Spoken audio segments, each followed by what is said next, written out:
할렐루야. 제가 군에 가기 전에는 그런 일이 없었는데 이제 군에 복무하는 기간 동안 이 몸에 신체 변화가 생겨서 금속 알러지가 생겼습니다. 그래서 금속 알러지가 생겨서 이제 손목 시계를 못 찼습니다. 그래서 최근까지 이제 손목 시계를 안 차고 있다가 이제 새벽기도 때 와가지고 벽을 향해서 기도하지 않습니까? 그러니까 예배 시작 시간을 알아야 되는데 예배 시작 시간을 늘 이제 휴대폰으로 이제 확인을 했었습니다. 휴대폰으로 시간을 확인하다가 이제 손목시계 하나 있으면 좋겠다 이런 생각이 이제 들은 거죠. 근데 이런 저의 생각을 이제 아들이 어떻게 알았는지 얘기도 안 했는데 이제 손목시계를 하나 사 주었습니다. 그래서 손목시계를 가지고 하나님께서 제 마음과 형편을 아시고 아들을 통해서 손목시계 사줬다라고 생각을 하고는 이제 감사하면서 잘 활용을 잘 하고 있었는데, 근데 좀 문제가 생긴 거죠. 어느 날 손목시계를 보고 시간을 맞춰서 예배 시작하려고 딱 섰는데 교회 벽시계가 아직 시간이 안 된 겁니다. 손목시계랑 벽시계랑 시간이 조금 이제 차이가 나는 거죠. 손목시계가 없을 때는 벽시계만 볼 때는 벽시계가 틀려도 저 시간이 맞다라고 생각하고 저 시간에 맞추었습니다. 근데 손목시계와 시간이 조금 다르니까 어디에 맞춰야 될지 이제 갈등이 생기는 거죠. 제 성격이 굉장히 좀 예민한 편입니다. 그러다 보니까 저 벽시계에다 맞춰야 될 건지 손목시계에다 맞출 건지 조금 이제 갈등이 생겼는데, 그러면서 생각난 것이 우리가 기준이 한 가지일 때는 늘 그 기준에 맞추면 되는데 기준이 두 가지 이상이 될 때에 갈등이 생길 수 있겠다 이런 생각이 드는 거죠. 그러면서 우리가 신앙적으로 보면은 하나님의 뜻과 내 뜻이 딱 맞으면 참 좋은데 하나님의 뜻과 내 뜻이 다를 때에 어떻게 할 것인가 하는 거죠. 어떻게 해야 맞겠습니까? 내 뜻과 하나님의 뜻이 다를 때에 어디에 맞춰야 되겠습니까? 예수님께서 분명히 말씀하죠. 마태복음 6장 3절에 보면은 그런즉 너희는 먼저 그의 나라와 그의 의를 구하라. 그리하면 이 모든 것을 너에게 더해 주시겠다, 더하시리라 말씀하셨습니다. 그래서 하나님의 뜻과 내 뜻이 다를 때에 지혜로운 모습은 내 뜻은 접어두고 하나님 뜻에 맞추어 나가면은 하나님께서 나머지 그것도 다 해결해 주신다 말씀하시는 거죠. 이번 한 주간도 내 뜻이 아닌 하나님 뜻에 집중함으로 말미암아 더해 주시는 복을, 더해 주시는 은혜를 누리는 여러분 되시기를 주님의 이름으로 축원합니다. 잘 아시는 찬양 중에 아름다운 이야기가 있네란 제목의 찬양이 있습니다. 아름다운 이야기가 있네, 구세주의 사랑 이야기. 아름다운 이야기, 어떤 이야기? 구세주의 사랑 이야기. 구세주의 사랑 이야기. 하나님께서 우리를 너무너무 사랑하셔서 이제 독생자를 보내주셨다는 거죠. 그래서 3절에 보면은 사람들은 이해할 수 없네 주를 보낸 하나님 사랑. 사람들은 이해할 수 없네 주를 보낸 하나님 사랑. 하나님께서 우리를 사랑하셔서 독생자를 보내주셨다는 겁니다. 그리고 1절에 찬양 1절을 보면은 아름다운 이야기가 있네, 구세주 사랑 이야기. 영광스러운 천국 떠난 사람, 나와 같은 죄인 구하려. 예수님께서는 영광스러운 천국을 떠나서 우리를 구원하기 위해서 이 땅에 오신 이야기. 자, 이 땅에 이제 2절에 보면은 넓고 넓은 우주 속에 있는 많고 많은 사람들 중에 그랬습니다. 이 땅에 2025년도 기준으로 인구가 82억 명, 82억 명. 82억 명 중에 우리가 한 사람인데 하나님께서는, 예수님께서는 우리를 구원하시기 위해서, 나를 구원하시기 위해서 하나님께서는 독생자 한 명밖에 없는 아들을 보내셨고, 예수님께서는 이 땅에 오셔서 하나밖에 없는 생명을 내어주셨다는 거죠. 이런 은혜를, 이런 사랑을 받은 존재가 저와 여러분인 겁니다. 예수님께서 이렇게 우리를 구원하시기 위해서 이 땅에 오셔서 하늘 영광 버리시고 이 땅에 오셔서 우리를 구원하기 위해서 열심히 사역을 하셨는데, 얼마나 열심히 사역하셨는지 예수님께서 어영부영 하지 않으시고 열심히 사역하셨습니다. 얼마나 열심히 사역하셨는지 사마리아 우물가에서는 예수님께서 털썩 주저앉으셨다 그랬거든요.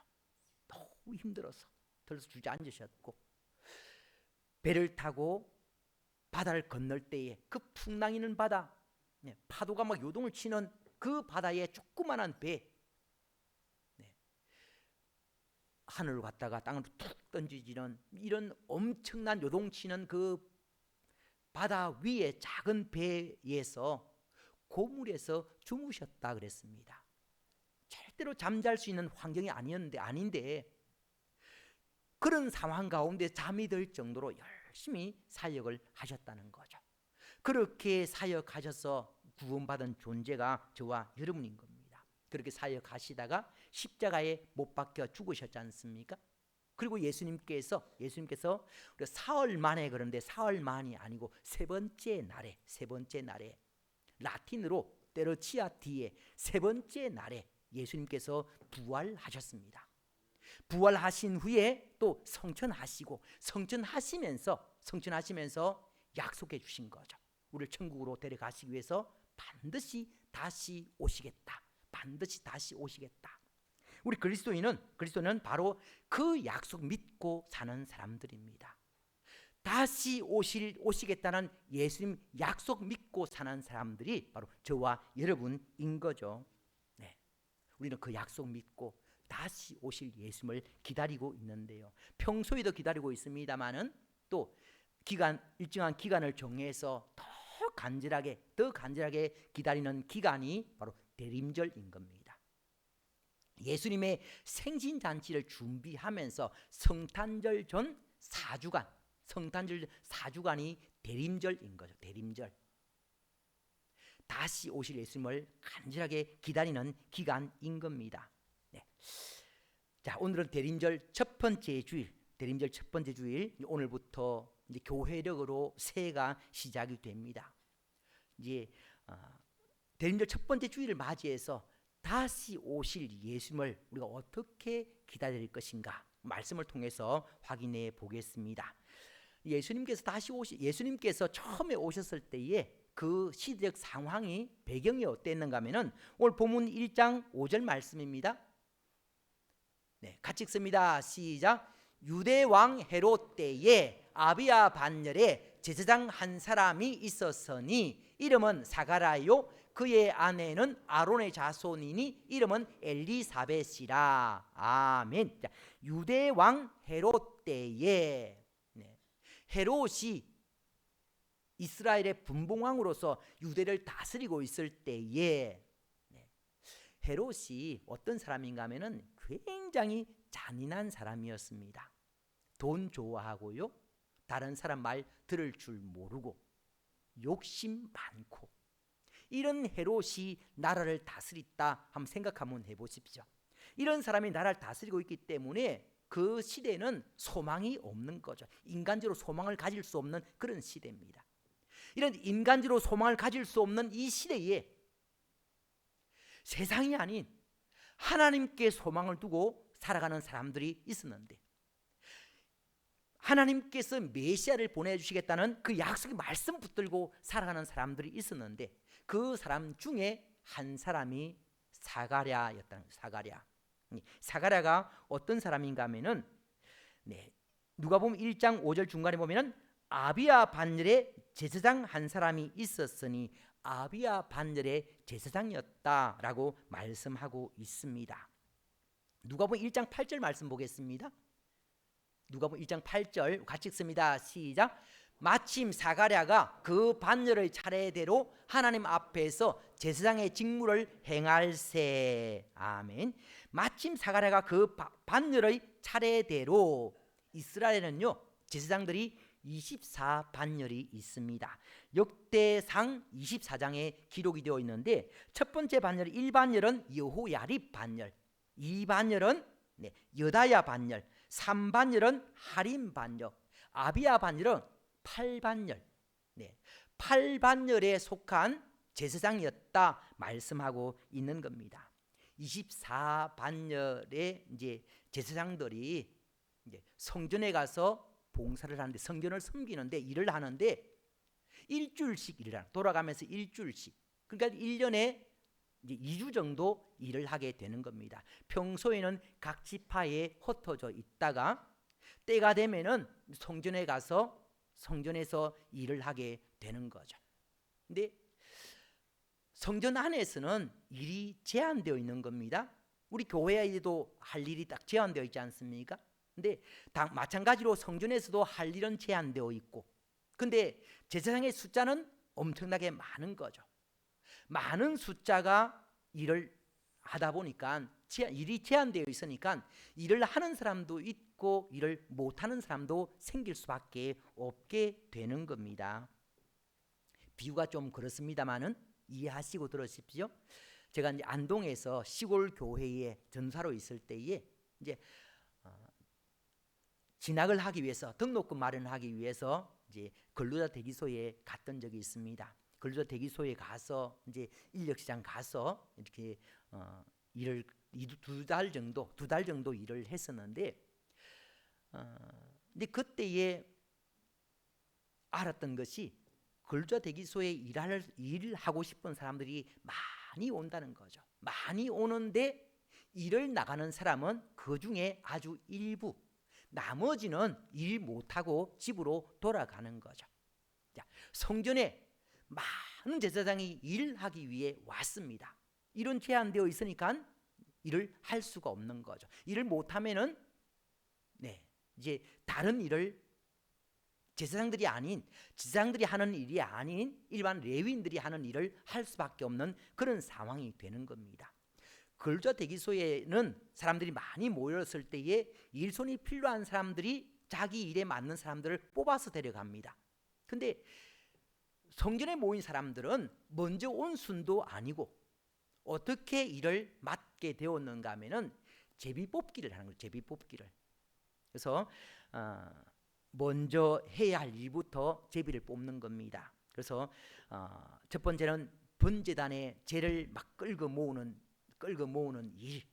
이 일을 할 때에 이 일은 혼자 할 수 없으니까 또 여러 사람 몇 명을 이렇게 뽑고, 그리고 그 다음에 또 번제물을 도살하는 일, 이 일도 제사장들을 또 세우고, 그리고 또 도살을 하고 나면은 이제 각을 뜨고 나면은 또 번제단에 올려야 되지 않습니까? 그 일을 또 뽑고, 그렇게 쭉 순서대로 뽑다가 제일 마지막에 딱 한 사람 뽑는데 어떤 일인가 하면은 금향단에, 성소안, 성전 안에 금향단, 분향단 그러죠. 금향단 또는 분향단, 그곳에 가서 향을 사르는 이 일을 맡게 되는 겁니다.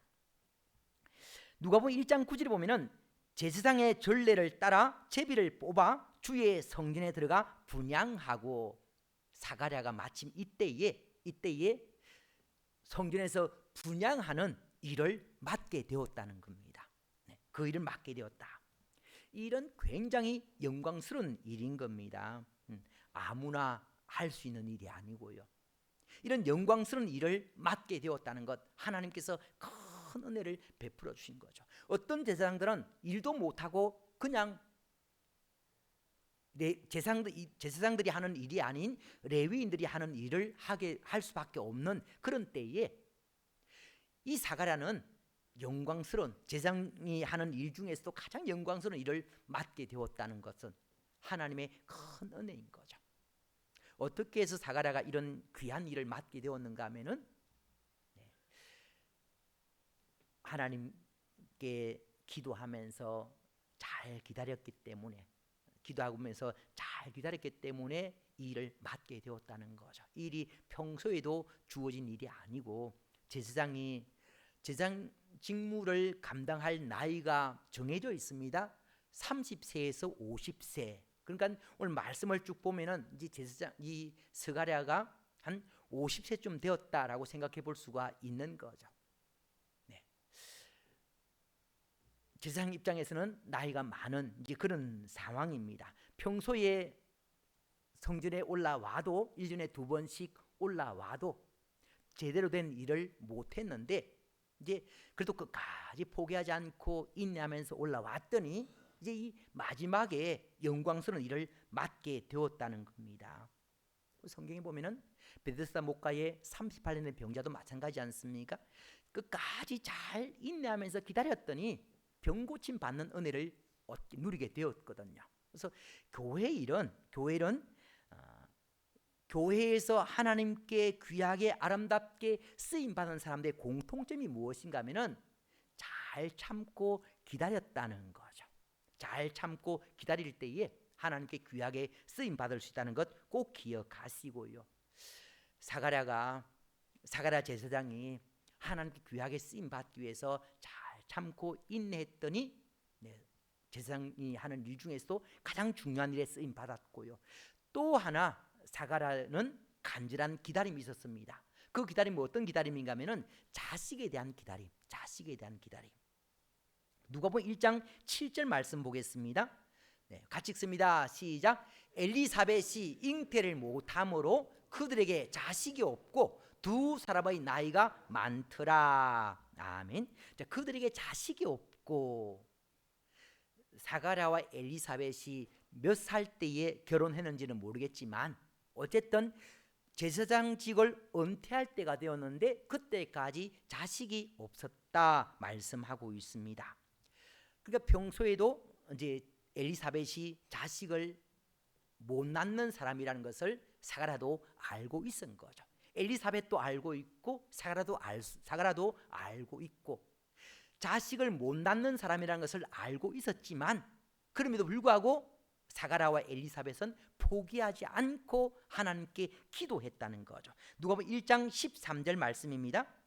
천사가 그에게 이르되 스가랴여 무수하지 말라 너의 간구함이 돌린지라. 스가랴가 자식에 대한 그런 소망이 없었다면은 기도할 리가 없는 거죠. 너의 간구함이 들린지라. 이 말씀을 통해서 스가랴가 그때까지 포기하지 않고 간절하게 기도했다는 것을 알 수가 있습니다. 왜 스가랴가 이렇게 간절하게 기도했는가 하면은 우리는 이제 오복을 얘기하지 않습니까? 오복. 서경의 홍범구에 나오는 오복 그러면은 오래 사는 것, 부유하고 부하고 귀하게 사는 것, 강령 건강하게 사는 것, 그리고 덕이 다른 사람들에게 또 이렇게 덕 있는 그런 모습. 그다음에 또 고종명 죽을 때에 잘 죽는 것. 이게 이제 오복이지 않습니까? 오복을 많이 이야기하는데 이스라엘에서는 삼복을 이야기합니다. 삼복. 하나는 재물, 또 하나는 장수, 세 번째가 자식입니다. 자식. 이 자식이 하나님으로부터 주어지는 큰 복 중에 하나인 거죠. 시편 127편 3절에 보면 보라 자식들은 여호와의 기업이요 태의 열매는 그의 상급이로다 그렇습니다. 태의 열매는 그의 상급이로다. 제사장이 뭐 하는 사람인가 하면은 백성을 향해서 축복하는 사람입니다. 그러니까 복을 빌어주는 사람이지 않습니까? 복을 빌어주는 사람은 먼저 상시적으로 일반적으로 먼저 복을 받아야 되는 거죠. 복을 받은 사람이 복을 빌어주게 되는 겁니다. 근데 스가랴는 제사장인데 복 빌어주는 사람인데 자식이 없다는 것은 복을 못 받았다는 거죠.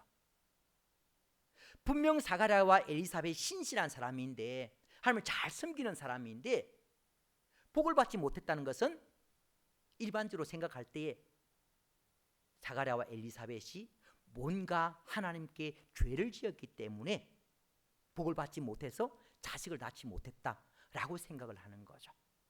일반인들 그렇게 생각한다는 것을 스가랴도 알고 있는 겁니다. 때문에 누가복음 1장 25절 말씀에 주께서 나를 돌보시는 날에 사람들 앞에서 내 부끄러움을 없게 하시려고, 네. 남들이 숭구리고 있는 그런 상황을 이제는 없게 하기 위해서 아들을 주셨다, 그렇게 고백하고 있는 겁니다. 사가라 당시 아들 낳기 전에 사가라의 모습을 보면은 얼마나 자식 못 낳는 것 때문에 마음이 아팠을까. 때문에 마지막까지 자식을 위해서 간구를 했다는 것을 말씀을 통해서 확인해 볼 수가 있는 겁니다. 우리가 신앙생활 하는 중에 그런 경우들이 많이 있는 거죠. 나름 신앙생활 열심히 하는데, 예배 잘 드리고 교회에서 봉사도 열심히 잘하고 헌금도 많이 하고 하는데, 근데 이 만사가 형통하면은 참 좋지 않습니까? 열심히 섬겼더니 만사가 형통했다 그러면은 말하기도 좋고 듣기도 좋고, 근데 열심히 섬겼는데 삶의 자리는 형통치 못할 때가 있거든요. 네. 갑자기 생각지 못했던 질병에 시달릴 때도 있고, 생각지 못했던 자식에게 문제가 생길 때도 있고, 생각지도 못했던 부모에게 문제가 생길 때도 있고, 이럴 때에 많이 좌절하고 낙심하게 되는 겁니다. 아니, 하나님, 나는 그렇게 열심히 잘 섬겼는데 왜 하필 나에게 이런 문제가, 이런 일이 생길 수 있거든요. 분명 사가랴와 엘리사벳도 그렇게 원망할 수 있는 그런 상황입니다. 하나님, 저는 열심히 섬겼는데 왜 저에게 자식을 안 주십니까? 왜 사람들에게 숭그림을 당하게 하십니까? 원망할 수도 있는 거죠. 근데 사가랴와 엘리사벳은 그런 상황임에도 불구하고 원망하지 않았다는 겁니다. 어떻게 알 수 있는가 하면은 누가복음 1장 6절 말씀입니다. 네, 1장 6절 말씀, 누가복음 1장 6절입니다.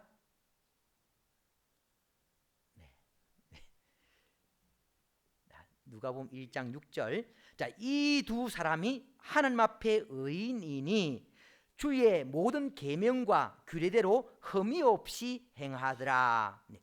이 두 사람이 하나님 앞에 의인이니, 의인이라는 칭호는 아무에게나 주어지는 칭호가 아닙니다. 만약 사가랴와 엘리사벳이 자식 못 낳은 것 때문에 하나님 향해서 불평하고 원망했다면 이런 칭호 받을 수가 없는 거죠.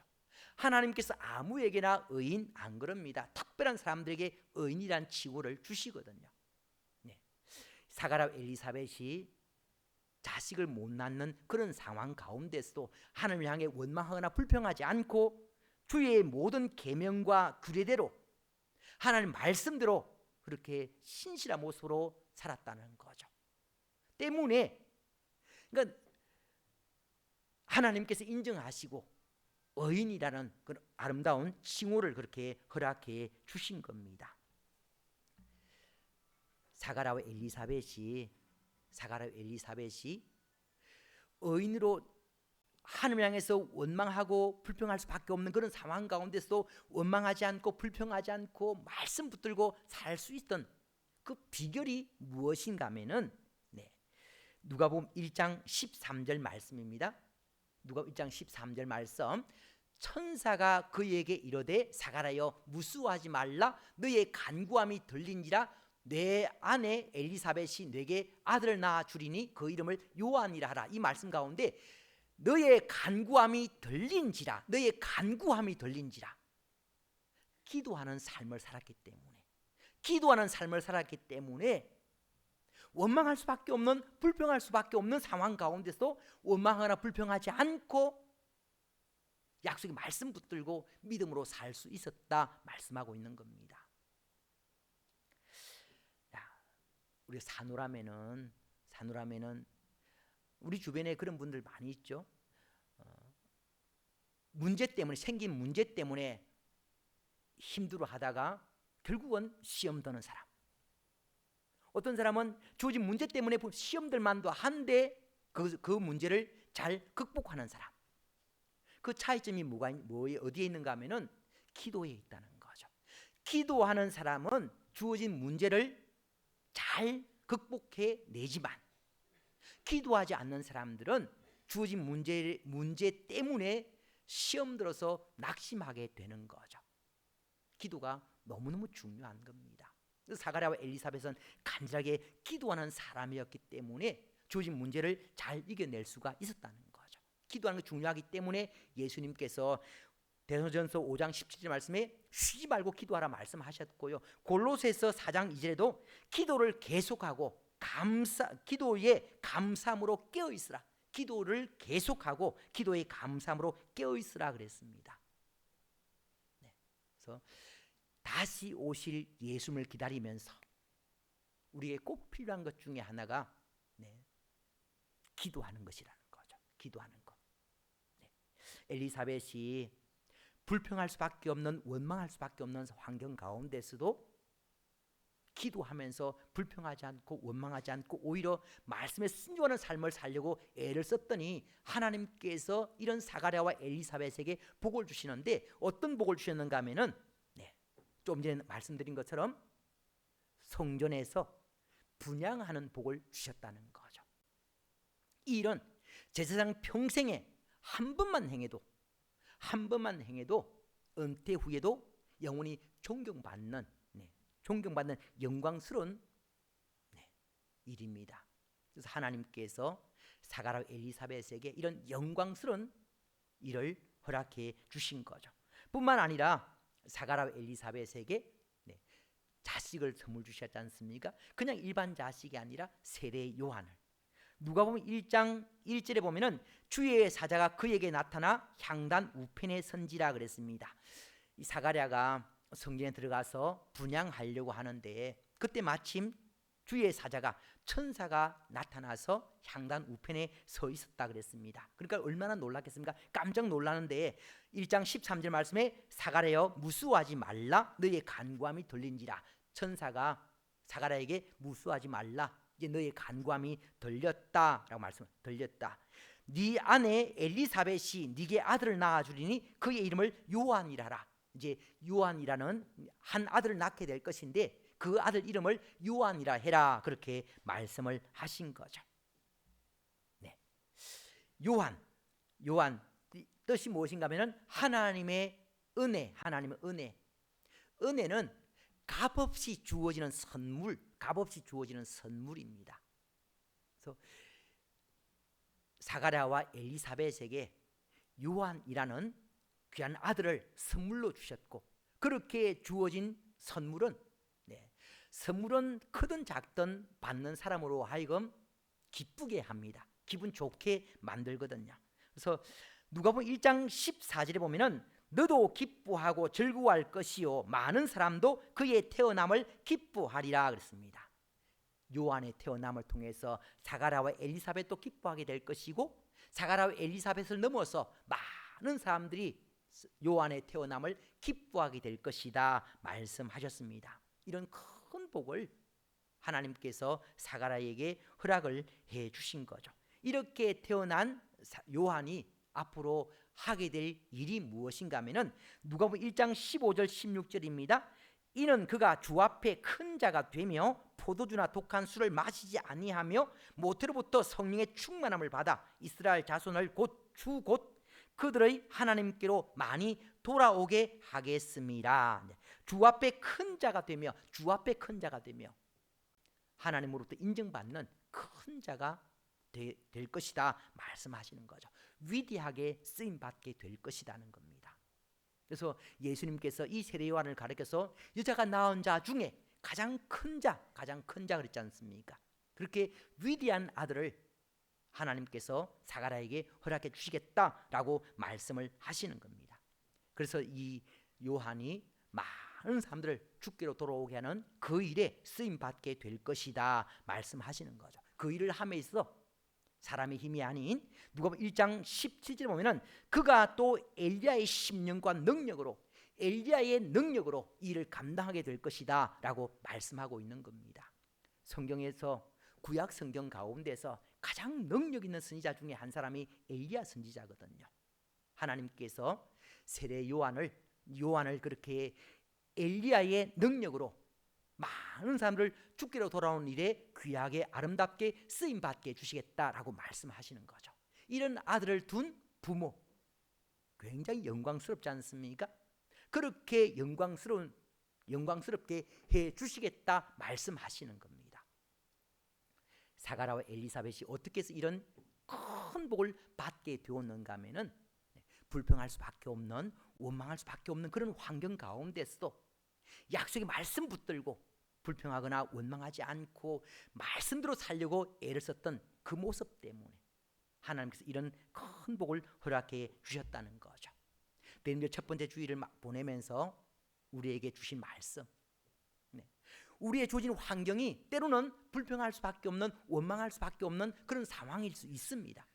이럴 때에 불평하거나 원망하지 마시고 붙들어야 될 말씀은 다시 오실 예수님에 대한 약속의 말씀, 다시 오실 예수님에 대한 약속의 말씀 붙들고 어떻게 되겠습니까? 기도하라는 거죠. 기도하라. 기도하면은 주어진 환경들을 이겨낼 수가 있다는 거죠. 주어진 어려움들을 이겨낼 수가 있다는 겁니다. 그렇게 어려움들을 이겨내면은 그 어려움이, 우리를 괴롭혔던 어려움이 나중에는 축복거리로, 복받는 거리로 바뀌어지게 된다는 거죠. 사가랴가 그런 복을 받았지 않습니까? 하나님 그 복을 주시길 원하시는 거죠. 때문에 때로는 우리에게 어려움도 허락해 주시는 겁니다.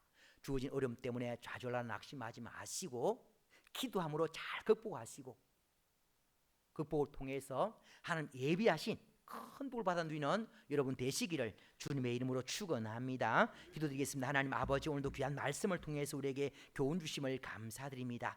다시 오심을 예수님을 기다리고 있는 저희들 어떤 모습으로 살아야 될 것인가 말씀을 통해서 교훈해 주셨습니다. 주인 환경과 상관없이 기도를 통해서 잘 인내함으로 하나님 예비하신 복들을 온전히 누릴 수 있는 저희들 되게 도와주시옵소서. 예수님 이름으로 기도드리옵나이다. 아멘.